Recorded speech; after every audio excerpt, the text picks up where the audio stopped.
Hello everyone, it's that college football guy here. Another video. Yeah, I'm actually got some light out right now, but I'm where am I at? I'm just crossed the West Virginia border on I-77, calling it a night, even though it's bright out because I started really early in the morning. Yeah, West Virginia last night. You're wondering, like, what the heck? Spent the night in West Virginia last night.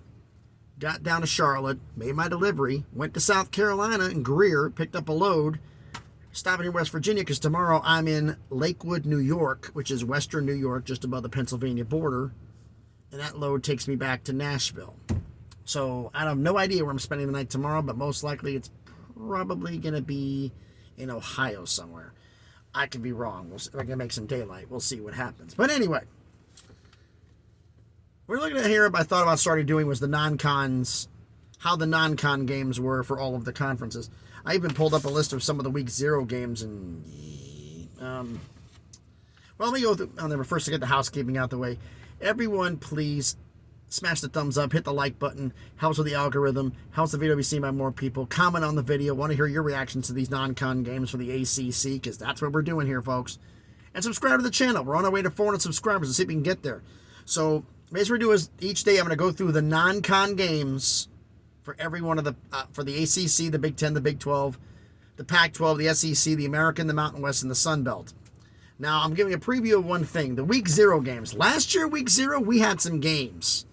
We had actually some very good games. This year, there are only 7 games on the schedule, and none of them look promising. You know, Week 0, by the way, is August 26th. FIU versus Louisiana Tech.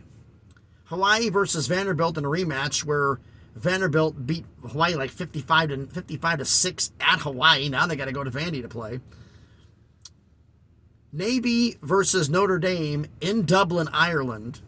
San Jose State to get murdered by USC. UMass versus New Mexico State. UTEP versus Jacksonville State. And Ohio versus San Diego State. That could be actually an interesting game. You got the two teams that appeared in their respective conference championship games, meaning opening season, MAC versus the Mountain West. That actually could be interesting.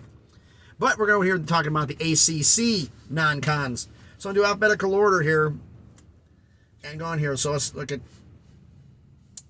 Boston College. Did not impress me with their non-conference schedule here. I mean, folks, Week 1 versus Northern Illinois, Week 2 versus Holy Cross, Week 6 at Army, and Week 9 versus UConn. If you lose any of those games, what the hell? Be honest, to be perfectly blunt. Clemson, they have some interesting games. Probably the first 2, not so much. Last 2, well. Week 2 versus Charleston Southern. Week 3 versus FAU, Florida Atlantic. Week 9 versus Notre Dame, because Notre Dame, even though they're on the schedule, they're not officially an ACC game, so the game doesn't count. And Week 13 at South Carolina. You lost at home, now you got to go at South Carolina. And Spencer Rattler's still there. That could be interesting. And with Sam Hartman with Notre Dame now, that could really be interesting. But Clemson's at home, though, so we'll see. Duke's non-con. Week 2 versus Lafayette. Week 3 versus Northwestern. That could be interesting. Week 4 at UConn. Week 5 versus Notre Dame. Middle of the road.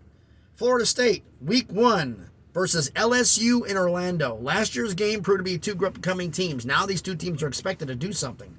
This is probably maybe one of the best games of Week 1. Week 2 versus Southern Miss. Week 3 versus North Alabama. And Week 12 versus North Alabama. And Week 13 at Florida. Could be a decent schedule for them. Georgia Tech. They're the only one I've seen so far has all 4 of their non-cons at home. Week 2 versus South Carolina State. Week 3 versus Ole Miss. Yikes. Week 5 versus Bowling Green. And, of course, Week 13 to get pasted by Georgia at home. We'll see. Louisville. They have maybe one of the more interesting ones. Louisville does. Week 2 versus Murray State. Week 3 at Indiana. Week 6 versus Notre Dame. Week 13, traditional rivalry versus Kentucky. They're at home for Notre Dame and Kentucky. They're on the road for Indiana. That could be something to look at here. Miami's schedule, except for one good game, their non-con is trash. Week 1 versus Miami of Ohio. Week 2 versus Texas A&M. That could be which coach could get fired first preview bowl. Because Jimbo Fisher, Jimbo's Jimbo. Yikes. The reason he's not fired because their contract's too much. And Mario Cristobal, his contract's kind of high, but they're wondering about him. You lose to Texas A&M at home as bad as Texas A&M looks. Uh-oh. Week 3 versus Bethune-Cookman. Can you imagine Ed Reed? If this would have happened, Ed Reed on the opposing sideline as a head coach going against his former school at Miami. That could have been interesting to watch, but not going to happen. And week 4 at Temple. Versus Texas A&M, you play Miami, Ohio, Bethune-Cookman, and at Temple.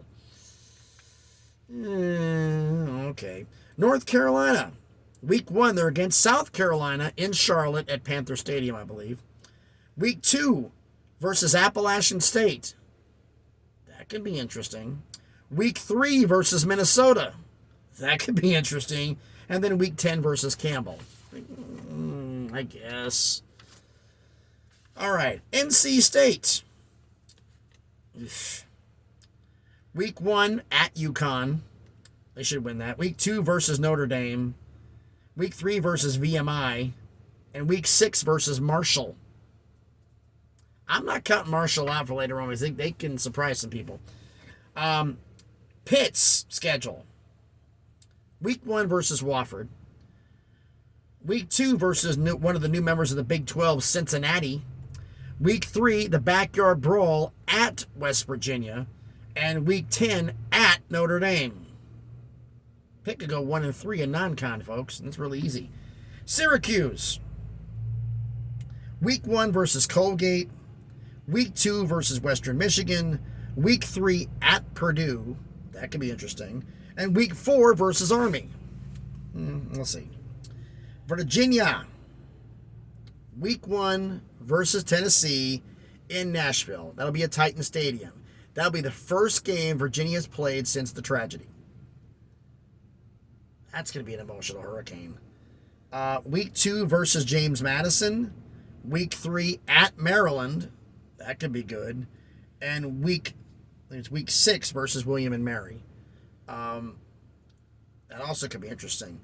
Then we get to the one I looked at and go like, this is the first one I could say where a school could lose all 4 non-cons and you're in a Power 5. Potentially. Week 1 versus Old Dominion. Old Dominion, for some reason, has been beaten up on Virginia Tech. I do not know why. And Virginia, too. They're just, I don't know what's going on there. Week 2 versus Purdue. That could be good. Week 3 at Rutgers. Never count them out. Week 4 at Marshall.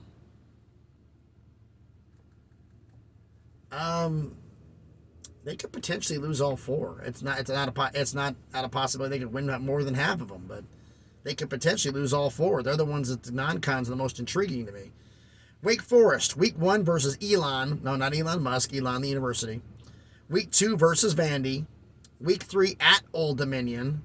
Wake with no Sam Hartman at Old Dominion. That could be interesting. And then week 12 at Notre Dame. Facing Sam Hartman in South Bend. That could be very, very interesting. But let me know down in the comments what you think about these non-cons here, because we got quite a few. Yeah, but I mean, like I said, I looked at some of these here. Like I said, Georgia Tech's on with all their games all at home. Virginia Tech, because they've had problems. Could they really lose to Old Dominion, Purdue, Rutgers, and Marshall? Based on what Marshall did last year, I'm not going to rule it out. There's a lot of games here that could be trap games for teams. But let me know down in the comments what you think about this, okay? So thanks, everybody, for watching the video. Tomorrow, I believe the Big Ten schedule's out. I'll be doing the Big Ten. If it's not Big 12 or whatever, I'm going to get them all done. But that'll be the tomorrow's video. So thanks, everybody, for watching the video. Hope everybody had a great day. Be safe out there because there's a lot of nuts on the road. I almost got hit 3 times out here on the interstate. And please, be good to each other.